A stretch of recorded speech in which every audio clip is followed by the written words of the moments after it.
নমস্কাৰ। জীৱ-জন্তুসকলে মূৰ নোহোৱাকৈ জীয়াই থাকিব নোৱাৰে, কিন্তু পঁইতাচোৰা এই ক্ষেত্ৰত ব্যতিক্ৰম। অৰ্থাৎ পঁইতাচোৰাই মূৰ নোহোৱাকৈ এক সপ্তাহতকৈ অধিক কাল জীয়াই থাকিব পাৰে। এইটো কেনেকৈ সম্ভৱ হৈছে জানেনে? পঁইতাচোৰায়েও উশাহ-নিশাহ লৈ জীয়াই থাকে, কিন্তু পঁইতাচোৰাই উশাহ ল'বলৈ নাক, মুখ বা মূৰ ব্যৱহাৰ নকৰে। ইহঁতৰ শৰীৰত থকা ক্ষুদ্ৰ ক্ষুদ্ৰ ছিদ্ৰৰ সহায়ত ইহঁতে উশাহ-নিশাহ লয়, কিন্তু পানী বা খাদ্য খাবলৈ মুখ ব্যৱহাৰ কৰে। মুখখন যিহেতু মূৰটোৰ লগত সংলগ্ন হৈ থাকে, সেইবাবে মূৰটোৰ অবিহনে ইহঁতে পানী বা খাদ্য খাব নোৱাৰে। সেইবাবে ইহঁতে পানী খাবলৈ নাপায় পিয়াহত ককবকাই এক সপ্তাহৰ পিছত মৃত্যুমুখত পৰে। পানীৰ অবিহনে জীয়াই থাকিব পৰা হ'লে ইহঁতে 1 মাহ পৰ্যন্ত মূৰ অবিহনে জীয়াই থাকিব পাৰিলহেঁতেন, কিয়নো পঁইতাচোৰাই খাদ্য নোখোৱাকৈ 1 মাহ পৰ্যন্ত জীয়াই থাকিব পাৰে।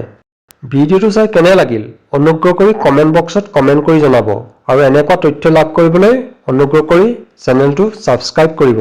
ধন্যবাদ। জয় আই অসম।